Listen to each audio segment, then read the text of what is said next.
الشيطان الرجيم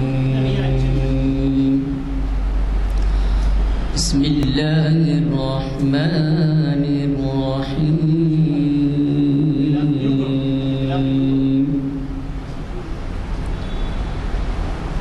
قل هو الله أحد الله الصمد لم يلد ولم يولد ولم يكن له كفوا أحد صدق الله العظيم.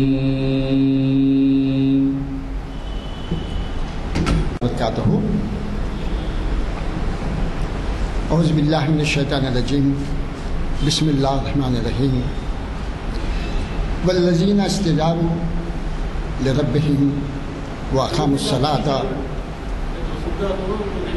وامرهم شعورا بینہم ومما رزقناہم ينفقون. صدق اللہ العظیم. برادران اکرام، یہ جو آیت میں نے ابھی تلاوت کی ہے وہ سورہ شعراء کی 38ویں آیت ہے. اس کے اندر اللہ تعالیٰ مومنین کی خصوصیات بیان کرتے ہیں کہ مومن کی کیا خصوصیات ہیں. تو اس میں 4 باتیں بتائی گئی اس آیت کے اندر جو مسلمانوں کا، مومنوں کا خاصہ ہے. پہلی آیت کا مطلب یہ ہے والذین استجابوا لربہم، یہ وہ لوگ ہیں جو اللہ کے ہر حکم کو مانتے ہیں. دوسری بات واقاموا الصلاۃ، نمازوں کی پابندی کرتے ہیں، نمازوں کو قائم کرتے ہیں.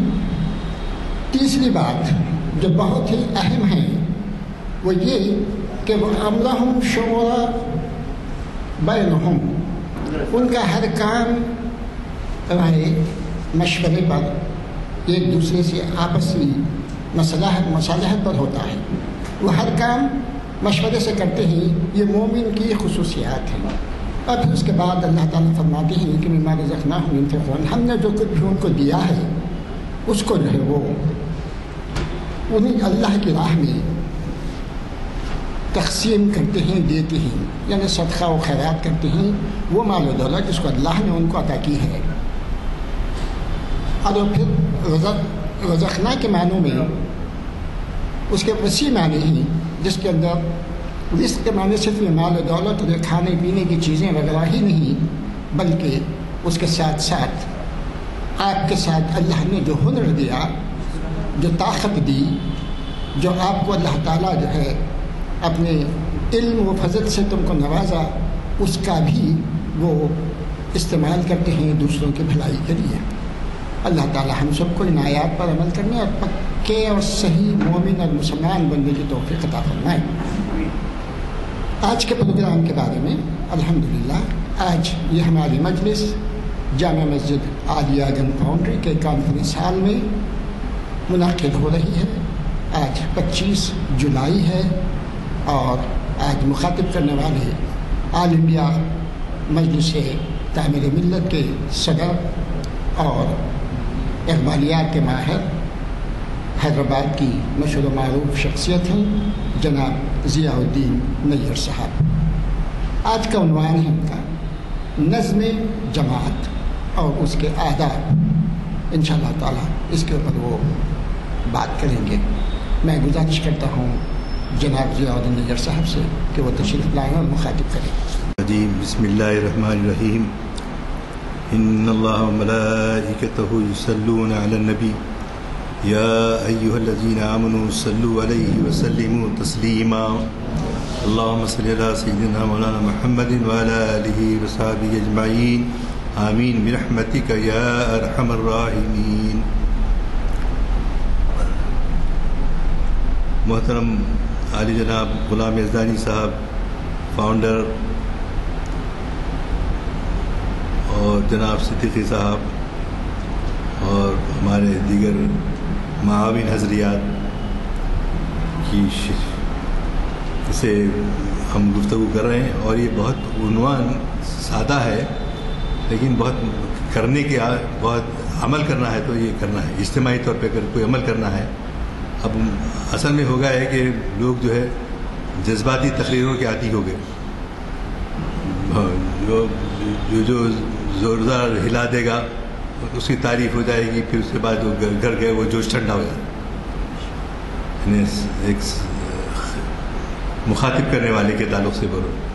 اصل کام جو ہے جو کرنے کا ہے، ایک تو انفرادی طور پہ کام کرنا ہے، دوسرا اجتماعی طور پہ کام کرنا ہے، اور اس کو کس طرح سے تقسیم کیا جائے۔ علامہ اقبال کے رموز بے خودی میں بھی اس کا تذکرہ ملتا ہے، اور ہمارے بعض ماہرین تعلیم جو پہلے یہاں آیا کرتے تھے اللہ کو پیارے ہو گئے، تو وہ لوگ بھی جو ہے بتا کر گئے کہ بھائی اصل چیز جو ہے، اب ان پرانے لوگوں میں جو ہے لے دے کے میرے کو جو نظر آتے ہیں ڈاکٹر انور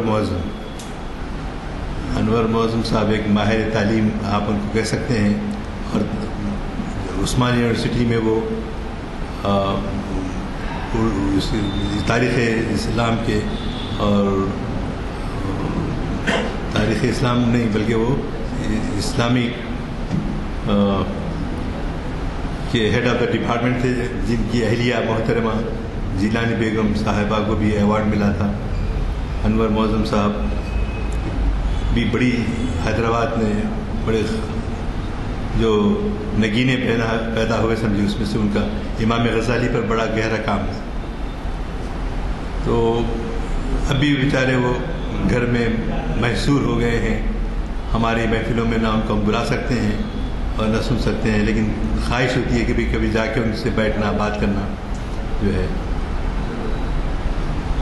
اور اس لیے میں اس عنوان کو امپورٹنس دے رہا ہوں کہ آپ کدھر بھی جائیے، نارتھ ساؤتھ ایسٹ ویسٹ جی، اور کون سی چھوٹی موٹی جماعتیں، ان سب کا جو ہے کیا ہے، ان کا یہ ہے کہ نظم جماعت کے آداب،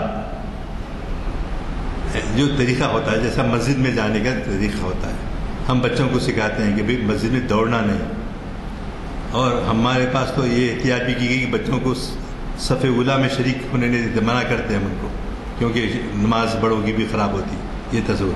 لیکن بعض ائمہ نے کہا نہیں، بچوں کو انکریج کرنا، ان کی آنے کی وجہ سے نماز ٹوٹتی نہیں، مگر ہم ان کو انکریج کرنا، یہ جو ہے سعودی عربیہ کے مفتی یعنی نظام کا یہ نقطہ نظر ہے۔ تو بہرحال جو ہم کوشش کرتے ہیں کہ نظم جماعت کا رہے، اور اسی طرح آپ اب حیدرآباد میں بھی ہو رہا نہیں معلوم، لیکن بامبے جب جاتے تھے تو پہلے آپ جو ہے دیکھتے تھے کہ بھئی کیا حیدرآباد میں اتنی بے ڈھنگا پن ہے، کوئی کیوں میں نہیں ٹھہرتا، اوورٹیک کر جاتا ہے، یہ جو ہے ہمارے ایک 20-25 سال پہلے تھا۔ اب جو ہے ان کے پاس دیکھیں تو وہ جاری ہے، لیکن ہمارے لوگ ابھی نہیں سیکھے الا ماشاء اللہ۔ تو ہر چیز کے ایک تنظیم کے ذریعے، آداب کے ذریعے کیا جائے تو سب کو سہولت ہوتی ہے ان معاملات کے اندر۔ اب ہم تعلیم کے میدان میں جو سب سے بڑا کام ہے، ہم کو ریولیوشن لانا ہے، تو ہر آدمی آتا ہے اپنے خطبہ تعلیم میں، اپنے خطبہ میں جو ہے کہہ کر جاتا ہے کہ بھئی ہم کو تعلیم کی اہمیت دینا ہے۔ اور وہ ایک عبدالغفور صاحب پروفیسر تھے کیرالہ کے، جو انہوں نے ان کی صدارت میں ایک جو ہے آرگنائزیشن، اس کے لیے جماعت قائم کرنے کے لیے ان کا انتقال ہو گیا۔ اس کے بعد ان کے بیٹے کر رہے ہیں، ابھی 2 سال پہلے زولوجیکل پارک میں وہ ان کی جو ہے کانفرنس بھی تھی، ان کی کانفرنس کے تفصیلات بھی ہم کو جو ہے مل جاتے ہیں۔ تو برادر عزیز، میرا کہنے کا مقصد یہ ہے کہ ہم میں نظم و ضبط کی کمی ہے، ہم میں نظم و ضبط کی کمی ہے، بہت ساری ہماری اپنی شخصی بیماریاں جو ہیں وہ ہماری لاپرواہی کا نتیجہ ہیں۔ جی ہمارے لیے ماڈل ہیں آپ، کہ دیکھتے ہیں کہ بھئی کس طرح سے اپنے 24 گھنٹے جو استعمال کرتے ہیں. تو ایک ہمارے لیے خود یزدانی صاحب ایک نمونہ ہے. آج 1-2 دن کی بات نہیں ہے، برسہ برس کی بات ہے. تو برادران عزیز، ہم میں انقلاب اگر آ سکتا ہے تو تعلیم سے آتا ہے، سب لوگ کہتے ہیں. اب رہا 2 قسم کی تعلیم، ایک جو ہے اسلامک ایجوکیشن اور دوسرا جو ہے سیکولر ایجوکیشن. سیکولر میں دینیات یا دین کے بارے میں نہیں پڑھایا جاتا ہے، بلکہ سائنس، فزکس، کیمسٹری، ان علوم کی طرف توجہ. حالانکہ اسلام نے اس قسم کی تقسیم کو روا نہیں رکھا، اس کو ایکسیپٹ نہیں کیا، اور یہ کیا کہ ہم کو جہاں فزکس، کیمسٹری اور جو ہے دیگر مضامین میں ہم کو ید دولہ حاصل کرنا ہے، اس میں بھی ہم کو آگے بڑھے. ایک زمانہ تھا سیاست اخبار یا رہنما دکن اخبار ہی نکلتے تھے جب، تو اس میں بعض وقت اکنامکس کا جو سیکشن رہتا تھا اس میں 0 رہتا تھا. ایک لڑکا بھی جو ہے، آپ یہ نہیں کہہ سکتے کہ جو ہے فرسٹ کلاس آیا کامرس میں، اکنامکس میں خاص طور سے. تو اس کی وجہ یہ تھی کہ ان علوم کی طرف ہم توجہ نہیں کرتے تھے. اب پوری دنیا میں اگر انقلاب لانے کی ضرورت ہے تو وہ ہے سب سے بڑا اہم حربہ تعلیم. تعلیم کے سلسلے میں میں چونکہ یہ بہت امپورٹنٹ ہے تو میں لفاظی سے کام نہیں لینا چاہتا، بلکہ میں جو ہے اس کے جو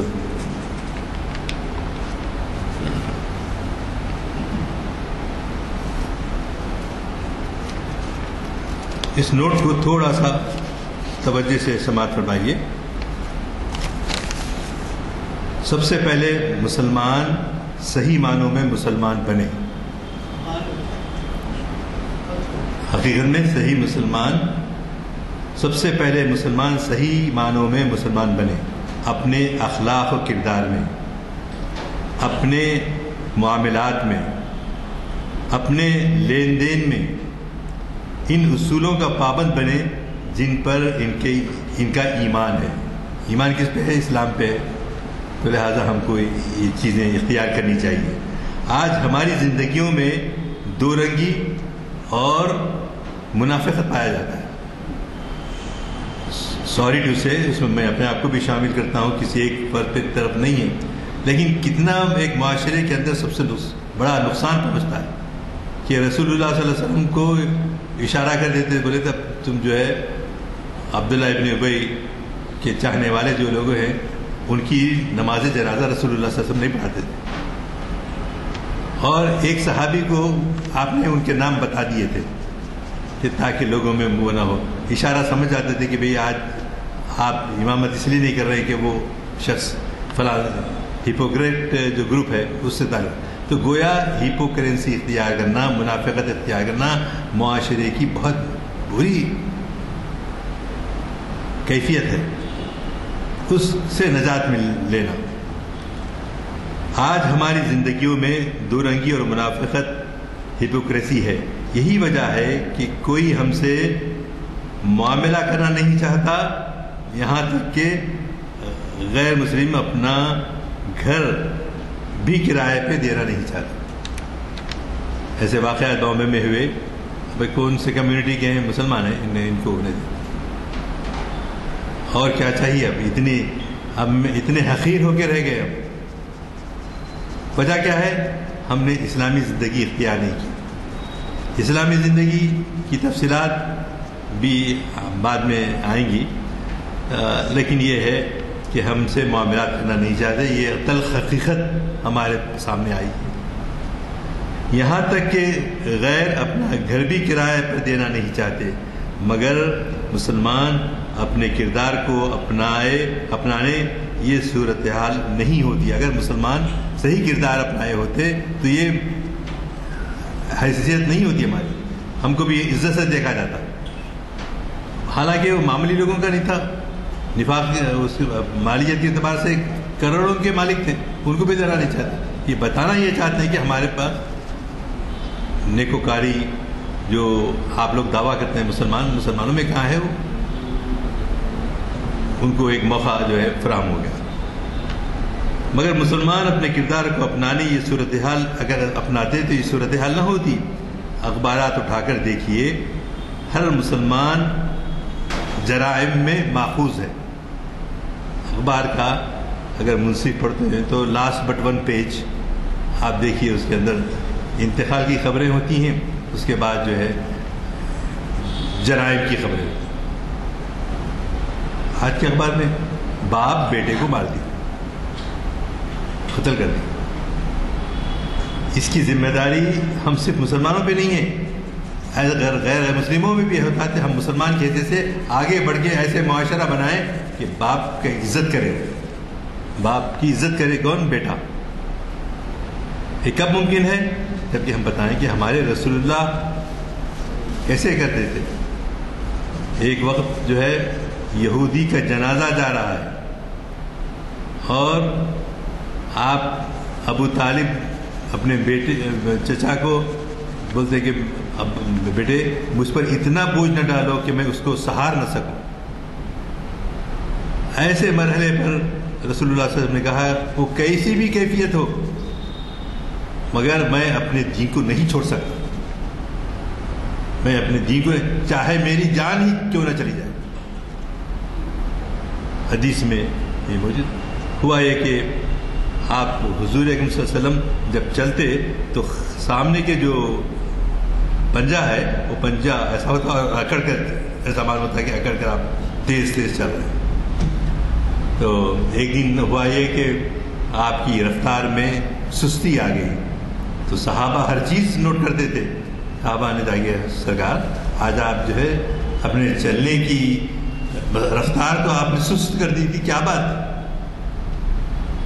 ہر ادا کو دیکھتے تھے. کتنی احتیاط سے حدیث کو لکھا گیا ہے. پھر شک کیوں آتا ہے حدیث پر اور ایمان پر دین پر کیوں آتا ہے؟ یا تو ہمارا ایمان کمزور ہے یا تو ہم کو جو ہے ان واقعات پر ان حدیثوں پر اعتماد نہیں ہے، یقین نہیں ہے. تو رسول اللہ صلی اللہ علیہ وسلم تیز تیز چلے. صحابہ پوچھے اے اللہ کے رسول آپ تیز کیوں چل رہے ہیں؟ تو سرکار نے فرمایا صلی اللہ علیہ وسلم کیا تم دیکھتے نہیں کہ ایک یہودی بوڑھا آہستہ چل رہا ہے، اگر میں اس کو اوورٹیک کر دیتا تو اس کو تکلیف ہوتی کہ اگر میں جوان ہوتا تو میں بھی تیز چل سکتا. وائے ناکامی متائے کارواں جاتا رہا، کارواں کے دل سے احساس زیاں جاتا رہا. کارواں کے دل سے یہ سب سے بڑی بیماری کیا ہے؟ وہ احساس نہیں. ہمارے معاشرے میں وہ احساس نہیں باقی رہا. اخبارات اٹھا کر دیکھیے، ہر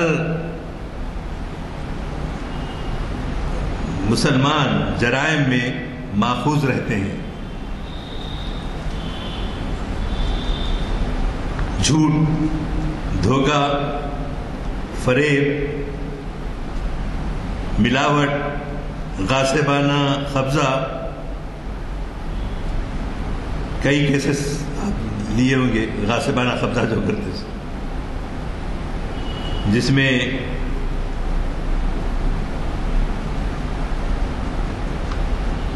کون سا ڈاکہ، قتل و غارت گری اور ایسا کام ہے جس میں ہم شریک نہ ہوں. یہ مسلمان نہیں ہیں جنہیں دیکھ کے شرمائے یہود. یہ مسلمان نہیں ہیں جن کو دیکھ کے شرمائے یہود. جن کتنا ہی شاطر کیوں نہ ہو، ایک دن قانون کی گرفت سے دور نہیں رہ سکتا. وہ گرفت میں آئے گا. اگر اللہ تعالیٰ موقع دے بھی رہا ہے تو جو مسئلہ ہے، کیونکہ ہر شخص اپنی قوم کا نمائندہ ہوتا ہے. بولیں گے یہ پارسی ہے، یہ پارسی کے کردار ہے. یہ سنت الجماعت کا ہے، اس کا یہ کردار ہے. تو لوگ جو ہے آئیڈینٹیفائی کرتے کسے؟ اس قوم سے، اس قوم میں ایسے لوگ پائے جاتے ہیں۔ ہر شخص اپنی قوم کا نمائندہ ہوتا ہے، اپنی قوم کے لیے شرمندگی کا باعث بنتا ہے۔ ہم کو شرمندگی ہوتی ہے، اخبار دیکھتے ہیں، پڑھتے ہوئے کوئی انتقال ہو گیا تو دیکھتے ہیں، اس کے بعد معلوم ہوا کہ جرائم کیوں دیکھ رہے ہیں، کیا مسلمان تو نہیں ہے اس کے اندر؟ تو یہ شرمندگی کا باعث بنتا ہے۔ آخر یہ جرائم کیوں ہوتے ہیں؟ اس کی بنیادی وجہ یہی ہے کہ گھر میں ماں باپ اپنے بچوں کو صحیح تعلیم و تربیت نہیں دیتے۔ ٹھیک ہے مدرسے کہتے ہیں، لیکن گھر آنے کے بعد ان کے والدین ان کو جو ہے اچھا بیٹھو، پہلے ایک چیز ہوتی تھی ہمارے خاندانوں میں، فرض کیجئے ایک بچے نے زیادتی کی تو اس کو پڑوسی یا خاندان کے دوسرے لوگ ڈرا سکتے تھے، لیکن آج کل آپ دیکھ رہے ہیں ہمارے بچوں کو کیوں بولے، ہاں ہوں گا کیسا بھی ہوں گا۔ تو یہ بے حسی ہے یہ، اور ساری ہماری رسول اللہ صلی اللہ علیہ وسلم کی تعلیمات صرف روٹ، چونگے، بتی، پوریاں، بریانی اور اسی کی نظر ہو گئی۔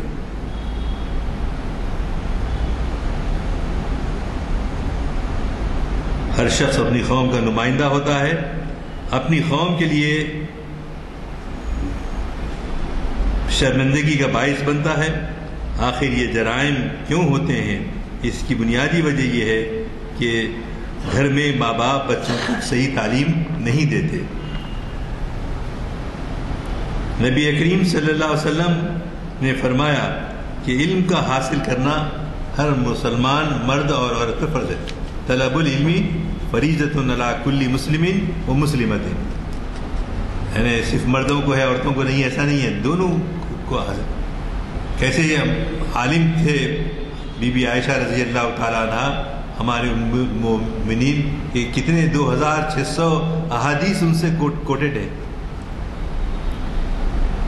تو وہ لوگ اتنے بڑے بڑے کام کر کے گئے، جنگیں بھی ہوتی تھیں، سفر بھی ہوتے تھے، اس میں بھی جو ہے وقت نکال کر جو ہے وہ کام کرتے ہیں۔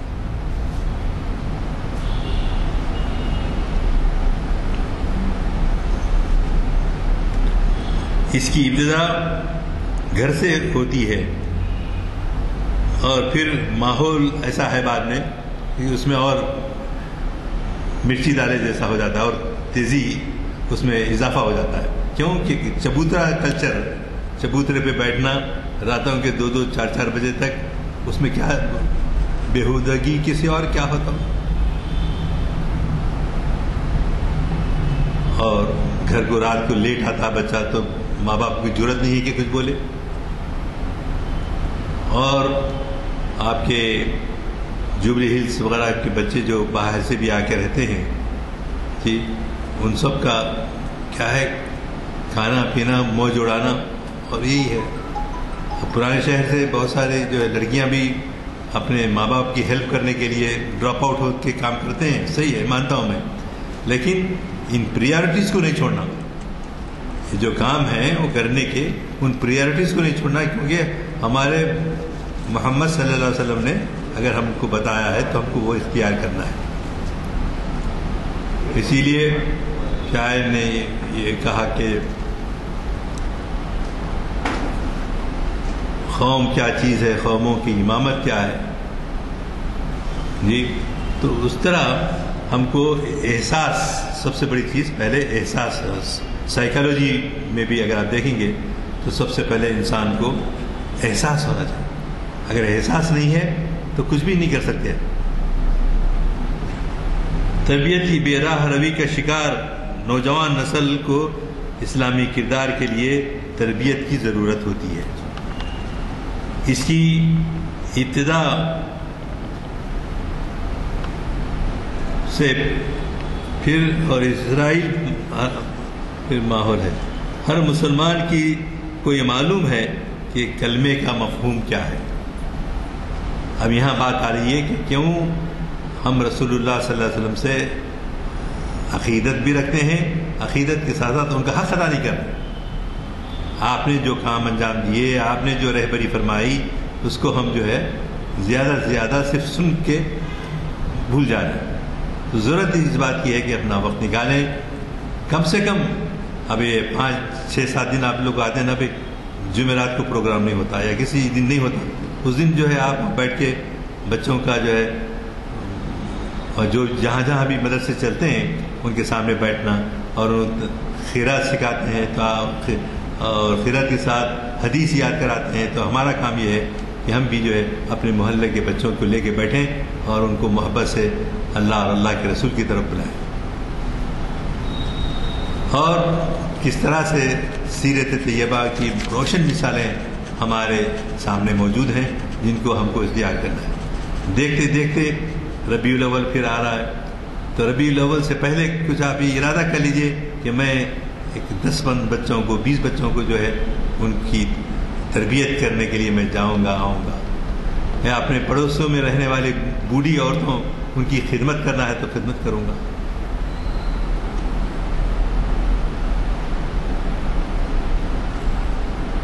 ہر مسلمان کو یہ معلوم ہے کہ کلمے کا مفہوم کیا ہے. خرد نے کہہ بھی دیا لا الہ تو کیا حاصل، دل و نگاہ مسلمان نہیں تو کچھ بھی نہیں. اب اگر ہر مسلمان میں یہ کیفیت ہے، ہر مسلمان کو ہم توقع رکھ رہے ہیں کہ انشاءاللہ ان کو شعور ہوگا، ان کو قرآن کے بارے میں اور حدیث کے بارے میں معلوم ہوگا. چلیے اس کو لے کر بھی چلتے ہیں تو آگے انشاءاللہ اپنے جو بھائی یہاں شریک ہو رہے ہیں عملی جو ہے وہ اس میں پارٹیسپیٹ کریں اور اپنے نتائج سے آپ کو خود معلوم ہوگا کہ میری یہ کوششوں کی وجہ سے اللہ نے اس میں برکت دی اور اللہ مجھ سے راضی ہوگا. جی اگر تم کو اچھا علم کے بارے میں دوسری اور ایک بڑی غلطی جو ہم کر رہے ہیں وہ یہ کہ تعلیم کی تقسیم دنیاوی تعلیم میں اور اخروی تعلیم میں. آخرت کی تعلیم ہے حادث. اکثر ہم آج کل دیکھ رہے ہیں اپنے بچوں کا تعارف ہم جب کراتے ہیں بڑے فخر کے ساتھ، اور کرانا چاہیے، نہیں مگر اس پہ اکتفا نہیں کر سکتے. یعنی اگر ہم دے رہے ہیں بچوں کو تعلیم تو اس پر اکتفا نہیں کر سکتے، کیونکہ تربیت وہیں پر ہو سکتی ہے. تربیت جو ہے فزکس کی کلاس میں نہیں ہوتی، نہیں ہو رہی ہے یا ہوتی تھی پہلے. اسی طرح کیمسٹری کے بارے میں نہیں ہو رہا ہے. اور اس وجہ سے ان میدانوں کے اندر ہم لوگ بالکل عالمی سطح پر ہم بے خبر ہیں. کتنے لوگوں کو آپ کا نوبل پرائز ملتا ہے. شیخ عبداللہ یہاں آئے تھے، بولے کہ صرف 0.5% کو ملتا ہے. آج سے تقریباً جو ہے 45 سال پہلے وہ آئے تھے حیدرآباد. تو انہوں نے کہا کہ تعلیم کے بارے میں اور یہ ہے کہ نوبل پرائز میں جو ہے ہم کو ملتا ہے تو 0.5%. کتنی اس کی بات ہے، شرمندگی کی بات ہے. اگر ہم کو موقع نہیں ملا تو کم سے کم ہمارے بچوں میں کوئی تو آ جائے.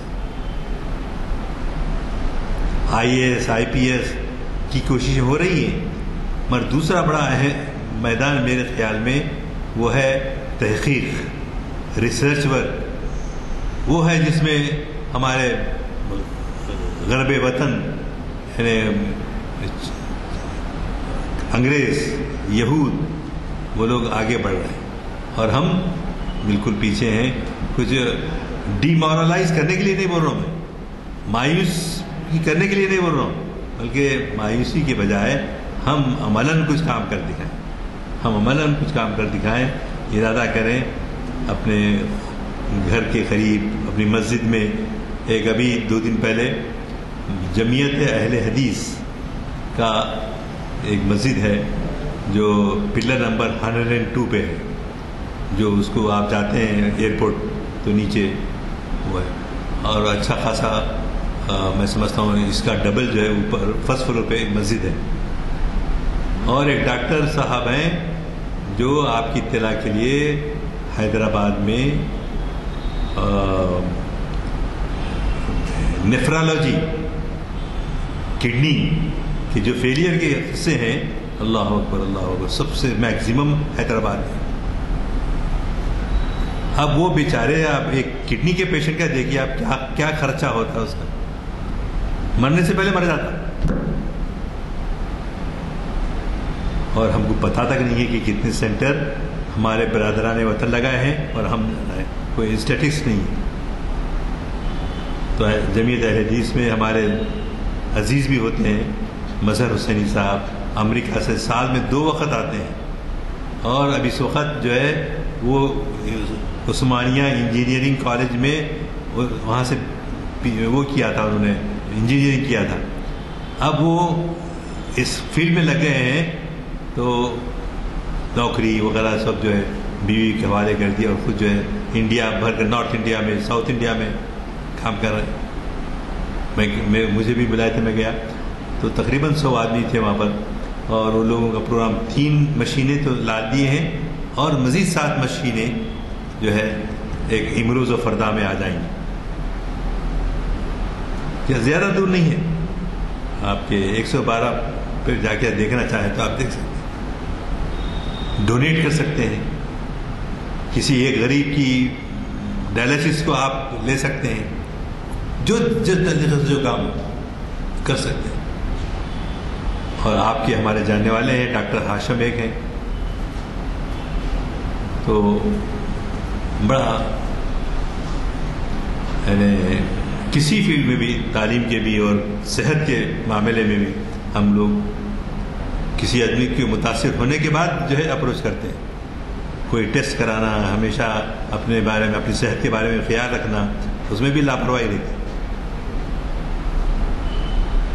تو آج لیکچر سے زیادہ محاسبہ ہو رہا ہے. اس محاسبے میں ہماری ذمہ داریاں کیا ہیں، اس کو جو ہے ہم کو محسوس کرنا ہے. ہر مسلمان کو اپنے گھر یہ معلوم ہے کہ کلمہ کا مفہوم کیا ہے. لا الہ الا اللہ محمد رسول اللہ، بس یہ کلمہ ہم جب اپنے رب سے ملنے کے لیے روانہ ہو تو ہمارے لب پر یہ ہو، رسول اللہ صلی اللہ علیہ وسلم کی محبت ہو، اور انسانوں کے ساتھ محبت کرنے والے کو یقیناً اللہ اور اللہ کے رسول چاہتے ہیں، بہت چاہتے ہیں. اب تک ہماری زندگی ویسٹ ہوئی، تو اب اس کو دوبارہ صحیح ڈگر پہ لے آئے، تاکہ وہ مشہور شعر کتنے مرتبہ اقبال کا ہم پڑھتے ہیں، یہ تو غنی از ہر دو عالم من فقیر، روز محشر عذر ہائے من کثیر، ور حسابم را تو بینی ناگزیر، از نگاہ مصطفیٰ پناہ بگیر. تو ہم چاہتے ہیں کہ ہمارے رسول پاک کے صلی اللہ علیہ وسلم کے سامنے ہم جو ہے شرمندگی محسوس نہ کریں کہ انہوں نے ہمارے لیے اتنا سب کچھ کیا، اور ہم ان کے لیے کیا کریں. ان کے لیے کیا، اپنے لیے ہی ہے اصل میں، غیروں کے لیے نہیں ہے. اور اس کے مفہوم، کلمہ طیبہ کے مفہوم کے کیا ہے کہ خرد نے کہہ بھی دیا لا الہ تو کیا حاصل، دل و نگاہ مسلمان نہیں تو کچھ بھی نہیں. ہمارے پاس اب علماء کو بعض عربی علامہ اقبال بول کے چلے گئے، پر صحیح علم ہمارے پاس ہے. ایسی خرافات کی باتیں کر کے لوگوں میں افتراق نہیں پیدا کرنا، کہ اتحاد اور محبت اور اس جذبے سے اپنے خاندان والوں کے لیے، اپنے محلے والوں کے لیے کرنے کا جذبہ. اسلامی عقائد توحید، رسالت اور آخرت کی تشکیل سے بنتے ہیں، اور عبادات کون سی ہیں، اس کے ادا کرنے کا طریقہ کیا ہے، اور کیوں ضروری ہے یہ عبادات کرنا. اسلام میں حلال اور حرام کا ذکر کیا گیا ہے، جائز اور ناجائز کون سی چیز ہے، کون سی چیز جائز ہے اور کون سی چیز ناجائز ہے، اس کا سمجھنا اس کا معلوم کرنا، یہ اسلام میں ان کو انجام دینے کا طریقہ کیا ہے، اور لوگوں کے حقوق کیا ہیں. ہمارے اپنے خاندان میں تقسیم ہونے کے بعد ہم ان کے حقوق ادا کر رہے ہیں نہیں کر رہے ہیں، کس کے ذمے جو ہے کچھ جائیداد اس میں آئی ہے. تو بہت سارے لوگ جو ہے ماشاء اللہ ایسے ہیں کہ لوگ اپنی زمین، اپنے کاروبار ڈونیٹ کر دے رہے ہیں پورے یقین کے ساتھ. لیکن اب ہم یہ بھی دیکھ رہے ہیں کہ اس کو حلال سمجھ کے کھا جاتے ہیں. کتنے دن کی بات. تو لوگوں کو اس طرف بھی توجہ دلانا ہے کہ اپنی وقف کی بھی زمینیں، میں جس ٹرسٹ سے وابستہ ہوں وہاں پر ایک خاتون 90 سال کی تھیں، اور 2 سال پہلے آ کے انہوں نے اپنی بلڈنگ، جو میں سمجھتا ہوں کم و بیش جو ہے 1.5 کروڑ کی ہے، ڈونیٹ کر دی. اور میں امریکہ جب پہلی دفعہ گیا تھا تو اس وقت ہمارے خلیل حسنی صاحب کے بیٹے فاروق حسین لے کے چلے، تو وہاں بلڈنگ کے اوپر لکھا ہوا رہتا تھا انڈومنٹ بلڈنگ. تو لوگ کس طرح سے وہ لوگ کر رہے ہیں اور ہم احساس نہیں ہے. تو یہی بار بار ہم اشعار کا سہارا لیتے ہیں کہ یہ دور اپنے ابراہیم کی تلاش میں ہے. آج کے اس دور میں ابراہیم کون ہے؟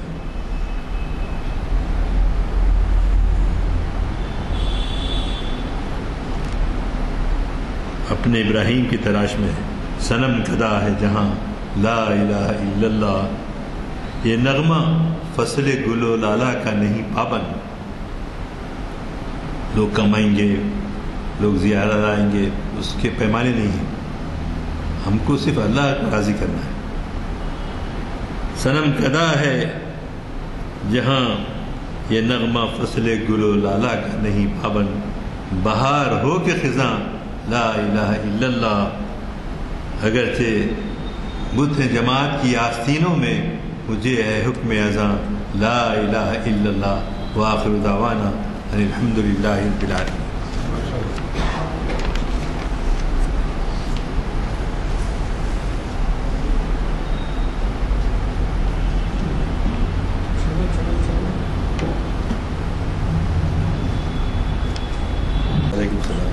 حضرات، ہمارے مقررین میں بہت زیادہ قدیم شخصیت اگر ہے تو وہ ضیاء الدین نیر صاحب کے ہیں. آپ نے اندازہ لگایا ہوگا کہ ان کا خطاب کی صدر جامع ہوتا ہے. میں نے اس سے پہلے بھی ذکر کیا تھا کہ وہ جدہ میں جب تھے تو جدہ میں محافل ہوا کرتی تھی، اور محافل میں ایسے نہیں جیسے ہمارے پاس 15 20 10 25 لوگ آتے، بلکہ وہاں پر جو ہے 50 60 70 لوگ آئے وہاں ہوتے تھے. بیٹھنے کے لیے جگہ نہیں ہوتی تھی، اتنے لوگ اقبال کے محفل. اور پھر اس کے بعد تواضع جو کرتے تھے، مہمان نوازی ان کی مشہور ہو گئی تھی. بہرحال کوئی ایسا پہلو نہیں تھا جس پہلو پہ کہ انہوں نے اقبالیات کی اہمیت کو واضح نہ کیا ہو.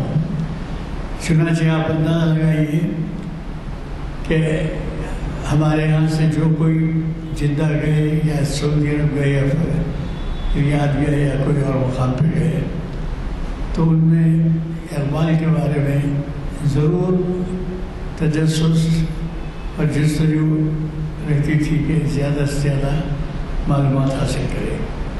اسی وجہ سے وہاں پر بلکہ یہ بھی ہوا ہے کہ وہ ایسے محافل کے بعد ڈنر کا بھی انتظام کیا کرتے تھے، اور میں خود شریک ہوا ہوں آپ کے اس رسم کے اہتمام میں. لیکن جو چیز کہ میں آپ کو اس سے پہلے بھی توجہ دلایا تھا وہ یہ ہے کہ ہمارے ہاں نوجوانوں کی کمی ہے. اب آپ سوچئے کہ میں نے اس سے پہلے بھی کہا تھا کہ اگر ایک صاحب ایک نوجوان کو ساتھ لائیں تو کم از کم کچھ نہ کچھ ہماری محفل سے وہ سبق حاصل کر کے اٹھے گا، ورنہ اس سے نہ اقبال کی اہمیت معلوم ہے، یعنی نہ اقبال کے کلام کی اہمیت معلوم ہے، نہ وہ جو ہے ان کے کارناموں سے واقف ہے، جبکہ دنیا تمام میں یہ چلتا تھا کہ ان کو نوبل پرائز کے لیے بھی نامزد کیا جانا چاہیے۔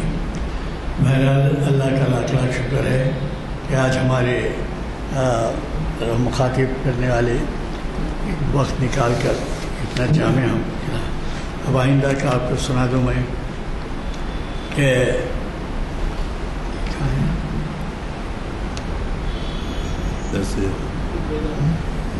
ہمارے مسجد کے امام صاحب، اس کے بعد اقبال، چہارشنبے کے دن مجید بیدار، آپ کے جانے پہچانے مقرر پروفیسر مجید بیدار، جو اقبالیات پہ بہت ہی زیادہ انہوں نے مطالعہ کیا ہے اور بڑے جامع خطابات ہوتے ہیں ان کے جو بین الاقوامی طور پر ہمارے ہر مقرر کی طرح سنے جاتے ہیں، اور اس میں انہوں نے بہت ہی اہم عنوان دیا ہے جس سے ظاہر ہے کہ آپ بہت ہی مستفید ہوں گے، کہ اقبال کی شاعری پر یورپی اثرات۔ وجہ کیا ہے؟ وجہ یہ ہے کہ اقبال خود معلوم ہے آپ کو کہ وہ بیرون ممالک کے دورے پہ تھے، چنانچہ انہوں نے لندن میں بھی اور جرمنی میں بھی فرانس میں بھی اپنے سمجھے صلاحیتوں کو انہوں نے شاعری کے شکل میں بند کیا ہے، اور اس طرح سے وہ محبوب اقبال شناسی کی 1080ویں نشست ہوگی پروفیسر مجید بیدار، اور وہ ہوگی چہارشنبہ بعد عصر 27 جولائی مطابق 27 ذی الحج۔ تو مجھے کبھی توقع ہے کہ آپ کم از کم ایک نوجوان کو ساتھ لیتے ہوئے آئیں گے، تاکہ اس کو ہمارے نہ صرف اقبالیات سے استفادہ ہو بلکہ ہمارے اٹھنے بیٹھنے، ہماری تہذیب، ہمارا میل ملاپ، اس چیز کا بھی اس کو سبق ملے۔ میں آج کے مقرر صاحب سے دعا کی گزارش کرتا ہوں۔